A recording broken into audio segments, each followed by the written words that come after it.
আজ বানাবো বাড়ির গাছের একেবারে লাল টুকটুকে পাকা পাপায়া মিল্কশেক অর্থাৎ পেঁপের একটি মিল্কশেক। তো চলুন প্রথম থেকে শেষ পর্যন্ত রেসিপিটা দেখে নিন। বাড়ির গাছে পুরো পেকে গেছিল, টুসটুস করছে পেঁপেটা। সেটাকে তুলে নিয়ে ভালো করে ওর ছালগুলো ছাড়িয়ে নিয়ে এটাকে মাঝখান দিয়ে কেটে ওর মধ্যে থাকা সকল বীজ ও শাঁসগুলোকে ভালো করে বের করে পরিষ্কার করে নেব। এরপর এটাকে ছোট ছোট টুকরো করে কেটে নেব। ফাইনালি আমরা বীজগুলোকে ভালো করে পরিষ্কার করে নিয়েছি। এরপর আমরা এটাকে ছোট ছোট টুকরো করে কেটে নেব। ছোট ছোট টুকরো করে কাটা হয়ে গেলে এরপর এটাকে মিক্সারের মধ্যে দিয়ে দেব।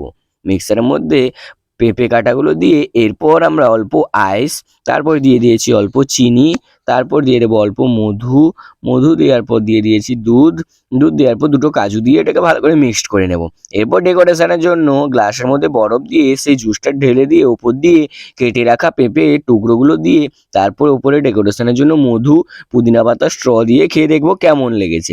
অসাধারণ লেগেছে এই পেঁপের মিল্কশেকটা। আপনারা অবশ্যই বাড়িতে বানিয়ে খাবেন এবং খেয়ে বলবেন কেমন হয়েছে এই রেসিপিটা। তো এইরকম নতুন নতুন ইন্টারেস্টিং রেসিপি দেখার জন্য চ্যানেলটিকে সাবস্ক্রাইব করে বেল আইকনে ক্লিক করে রাখুন। দেখা হচ্ছে পরবর্তী ভিডিওতে। টাটা।